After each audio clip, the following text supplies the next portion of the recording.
아침 목사에 오신 여러분들 환영하고 축복합니다. 하나님께서 오늘도 새로운 날을 허락하셨는데 새로운 날을 걸면 새로운 은혜로 오늘 하루 우리 인생을 지킬 줄 믿습니다. 오늘 하인들은 알더라 라는 제목을 가지고 요한복음 2장 1절부터 12절까지 말씀을 좀 살펴봤으면 좋겠습니다. 우리 6절에서 8절까지 말씀 같이 한번 읽어볼까요?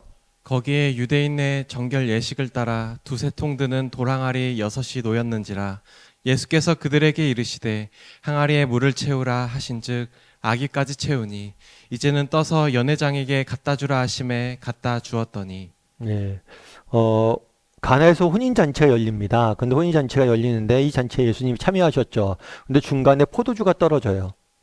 이 포도주는 혼인잔치에 굉장히 중요한 필수품과 같습니다. 그래서 포도주가 떨어졌다는 것은 더 이상 잔치를 할 수 없다는 거죠. 잔치를 이제 끝내야 된다는 거예요. 이런 의미에서 포도주가 떨어진 건 굉장히 중요한 사건이고 혼인잔치를 망치는 그러한 일이에요. 굉장히 위험한 상황이었죠. 위험스러운 상황이었어요. 위기였다고 할 수 있죠. 그때 예수님의 어머님이 예수님에게 요청을 하게 됩니다. 그래서 예수님께서 요청을 하게 되고 또 하인들에게 예수님이 무엇을 시키든지 그대로 하라고 이야기를 해요. 그러자 예수님이 뭐라고 말씀하셨냐면 이렇게 이야기를 하십니다. 거기에 유대인의 정결 예식을 따라 두세 통 드는 돌항아리 6이 놓여 있는지라. 정결 예식. 유대인들은 어떤 풍습이 있냐면 식사를 하기 전에 꼭 손을 씻습니다. 손을 꼭 씻는데 이것은 위생적인 차원에서 씻기도 하지만 종교적인 차원에서 씻기도 해요. 우리가 세상을 살다 보면 어떻게 됩니까? 우리 손에 부정한 것들, 그러니까 율법에서 더럽고 부정하고 죄라고 이야기하는 손에 묻을 수밖에 없다는 거예요. 그래서 물로 손을 씻으면서 이 부정한 것들, 이 부정하고 율법에서 이야기한 악한 것들을 다 씻어내는 그런 예식이에요. 그런데 이 정결 예식에 쓰는 항아리가 6이 놓여 있다고 그럽니다. 그런데 예수님께서 이 하인들에게 뭐라고 하냐면 그들에게 이르되 항아리에 물을 채우라 라고 해요. 그래서 어떻게 했다고 그랬어요? 아기까지 가득 채웠어요.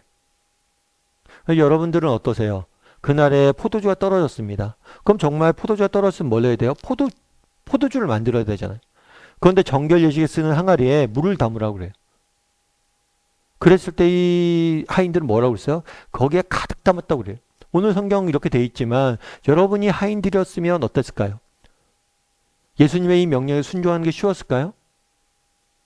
사실 쉽지 않죠. 지금 필요한 게 물인데 물을 그냥 정결 예식 쓰는 항아리에 그냥 담으라는 거예요. 이걸 왜 하나? 왜 이런 의미 없는 일들을 하나? 이런 생각이 들 수가 있을 거 아니에요.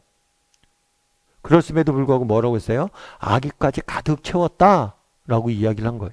그러자 어떤 일이 일어났습니까? 이제 뭐 하라고 그랬어요? 떠서 연회장에게 갖다 주라. 분명히 물을 담았어요. 물을 담았는데 물을 떠서 연회장에 갖다 주래요. 그 물을 딱 떠보니까 뭐가 된 거예요? 물이 뭘로 바뀌어져 있는 거예요? 포도주로 바뀌어져 있는 거예요. 그 물이 포도주로 바뀌는 기적이 일어난 거죠. 그런 다음에 연회장에 갖다 줬어요. 그럼 어떤 일이 있었을까요? 우리 9절부터 10절까지 말씀을 같이 한번 읽어볼까요? 연회장은 물로 된 포도주를 맛보고도 어디서 났는지 알지 못하되 물 떠온 하인들은 알더라. 연회장이 신랑을 불러 말하되 사람마다 먼저 좋은 포도주를 내고 취한 후에 낮은 것을 내거늘 그대는 지금까지 좋은 포도주를 두었도다 하니라. 네. 연회장이 물로 포도주를 하는 예수님께서 만드셨잖아요. 그 물로 된 포도주를 마셨어요. 그리고 맛보고, 와, 이거 너무 맛있다. 너무 멋진 포도주다. 라는 생각을 갖게 됐어요. 그러니까 맛을 보고 너무 포도주고 맛이 좋은 거죠. 그런데 재밌는 건 뭐냐면, 어디서 났는지 알지 못했다라고 기록되어 있어요. 그리고 뭐라고 성경에 기록되어 있어요? 물돈 하인들만 알더라. 그날에 이 포도주를 누가 만들었는지, 정말 예수님께서 이 포도주를 기적적으로 어떻게 만드셨는지, 또 예수님은 어떤 분이신지 누구만 알았던 거예요? 하인들만 알았던 거예요. 먹고 마시고 즐기던 사람들 몰랐어요. 근데 오직 하나님의 말씀에, 예수님의 말씀에 순종해서 그 물을 담았던 하인들만 알더라 라고 이제 성경은 이야기한 거죠. 그럼 오늘 성경은 왜 이렇게 이 부분에 대해서 강조하고 있을까요? 이것은 성경이 말하는 정말 중요한 메시지가 이곳에 담겨 있다고 생각해요. 그건 뭐냐면 정말 하나님이 주시는 기쁨. 그날 포도주를 누구나 다 마셨어요.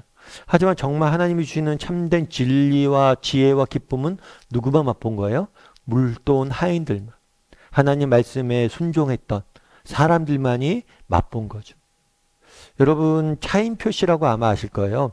차인표 씨는 영화 배우로도 굉장히 잘 알려져 있고 많은 사랑을 받았던 분이죠. 배우로서. 근데 차인표 씨가 컴펜션이라는 단체에 굉장히 많이 헌신하고 그 사역들을 하고 있습니다. 그래서 이 컴펜션이라는 단체는 원래는 우리나라 이제 외국 사람들이 우리나라를 위해서 세운 거예요. 그러니까 뭐냐면 처음에 우리나라 6.25 전쟁이 일어났잖아요. 6.25 전쟁 이후에 고아가 많이 생겼습니다. 그걸 보고 미국에 있는 어느 목사님이 가슴이 아팠어요. 그래서 한국에 있는 전쟁 고아들이 들고 다니는 깡통 하나를 들고 미국에 갑니다. 그래서 미국 사람들에게 외쳐요.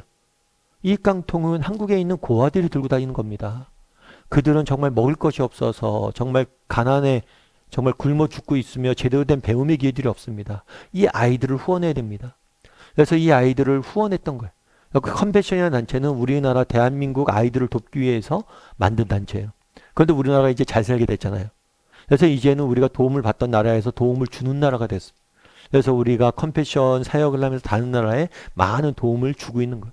그래서 대표적인 홍보대사로 이제 차인표 씨가 일하고 있죠. 근데 차인표 씨가 이 컴패션 사역을 하게 된 계기가 있다고 그러더라고요. 어떤 계기였냐면 원래 이 컴패션이 해외에 이제 아이들 돕는 거잖아요. 근데 원래 차인표 씨의 부인인 신혜라 씨가 이 컴패션 사역에 조금 관심이 있고 그래서 해외 나가서 아이들 돕기로 했대요. 근데 신혜라 씨가 급한 일이 생겨서 중요한 일이 생겨서 못 가게 된 거예요. 그러자 남편인 차인표 씨한테 부탁한 거죠. 당신이 대신 가라고. 차인표 씨 같은 경우에 처음에는 마음에도 없고 내가 갈 계획도 없고 억지로 가게 된 거예요. 그러니까 마음이 불편하죠. 그리고 비행기 타고 가는데 마음이 편하지가 않더래요. 내가 이걸 왜 가야 되나? 근데 또 가서 내가 뭘 해야 되나? 아무런 뭐 생각도 없이 이렇게 가는 거야. 가는데 아무튼 이렇게 도착을 했어요. 그래서 이제 아이들이 있는 마을로 이제 가야 되는데 뭘 어떻게 해야 될지 모르겠는 거예요. 그래갖고 물어봤대요. 내가 가서 뭘 하면 되냐고. 그랬더니 거기서 인솔하신 분이 그런 얘기를 했대요. 뭐라고 얘기했냐면, 이 아이들은 정말 사랑을 못 받은 버림받은 아이들입니다. 이 아이들에게 그냥 사랑한다고 말만 해주면 됩니다. 하나님이 너를 사랑하시고 나도 너를 사랑한다. 그 말만 해주면 됩니다. 그 말만 하면 된대요. 그래갖고 갔어요. 가서 처음에 이제 아이를 만난 거죠. 아이를 만나서 하나님이 당신을 사랑합니다. 하나님께서 God loves you 이렇게 딱 얘기해 주는데 그 얘기 한마디 하는데 너무 눈물이 나더라고요. 왜 눈물이 날까요? 이 아이들이 불쌍해서? 아니에요. 정말 그 하나님이 당신을 사랑합니다 이 얘기를 하는데 그 말이 자신을 향해 하는 말 같아요. 그래 내가 하나님을 사랑을 받고 있는 사람이지. 난 하나님의 사랑을 받는 하나님의 자녀지. 이 말이 자신에게 하는 말 같아요. 그러면서 그동안 정말 세상을 살면서 지쳤고 내면에 쌓였던 이 상처들이 깨끗이 씻겨지는 걸 느꼈다. 그래서 자기가 컴펜션 가서 정말 자기가 느낀 건 뭐냐면 내가 도움을 준 게 아니라 내가 정말 하나님의 사랑에 대해서 깊이 만나는 계기가 됐다고 이야기하다. 여러분 우리가 교회에서 봉사를 하거나 어떤 하나님 말씀에 순종을 합니다. 뭐 순종을 했을 때 순종이 쉬울까요? 아니 어려워요. 그 나라 하인들도 마찬가지예요. 그 물동이 돌항아를 다 채우는 게 쉬운 문제는 아니잖아요. 남들은 다 술 마시고 즐겁게 놀고 있는데 나만 일해야 되는 거죠. 근데 중요한 건 뭐냐면 내가 그렇게 하나님 말씀 순종하고 봉사했을 때 정말 그들만이 누릴 수 있었던 은혜가 있었다는 거예요. 오늘 그런 얘기 하잖아. 하인들만 안다. 왜 하인들만 안다라고 강조를 했냐는 거예요. 정말 하나님의 말씀을 듣고 순종의 삶을 살려고 하는 사람들, 그 사람들만 아는 은혜가 있다는 거. 정말 교회에 봉사를 합니다. 그런데 정말 봉사하는 게 쉽지가 않죠. 남들 뭐 주일날 뭐 아이들 데리고 예배 나오는 것만 해도 힘든데, 그리고 내가 예배 나 믿음 지키는 것만 힘든데, 또 누군가를 돕고 봉사하고 쉬운 일이 아니죠. 그런데 이런 일을 할 때 뭐예요? 그걸 하는 사람만이 누릴 수 있는 기쁨이 있다는 거예요. 하인들만 아는 기쁨이 있다는 거예요. 바라기는 우리 다음의 식구들이 이 하인들만 아는 기쁨을 맛봤으면 좋겠어요. 우리가 신앙생활 한다고 그러잖아요. 우리가 예수 믿고 살아간다고 그러잖아요. 그건 뭐예요? 정말 예수 믿고 사는 사람들이라면 우리가 정말 이 하인들만 안다는 이 기쁨을, 이 은혜를 좀 맛봐야죠. 그래서 우리가 정말 하나님 말씀대로 하는 거 쉽지 않습니다. 또 봉사하고 다른 사람 섬기는 거 쉽지 않습니다. 하지만 정말 그랬을 때 하인만이 아는 그런 은혜를 맛보게 되는 거예요. 그래서 바라기는 우리 다음의 식구들이 정말 하인들은 알더라 라는 말과 같이 정말 순종하고 봉사하는 자만이 누리는 기쁨을 누릴 줄 아는 저나 여러분이 되기를 주님의 이름으로 소원합니다. 우리 함께 기도했으면 좋겠는데요. 기도하실 때 오늘 말씀 기억하면서 기도했으면 좋겠습니다. 그날에 무엇이라고 이야기합니까? 하인들만 안다라고 이야기합니다. 정말 우리에게 정말 그런 은혜를 맛보게 해달라고. 정말 하나님 말씀에 순종하고 정말 하나님의 말씀에 따르고 정말 하나님의 말씀 붙잡고 살아갈 때, 그럴 때 정말 누릴 수 있는 기쁨과 정말 행복이 있습니다. 힘들고 어렵지만 우리가 순종하고 섬기고 봉사하는 삶을 살게 해달라고. 그래서 하인들만 아는 기쁨을 맛볼 줄 아는 사람이 되게 해달라고 이 시간 목소리로 같이 기도하도록 하겠습니다. 같이 기도하시겠습니다.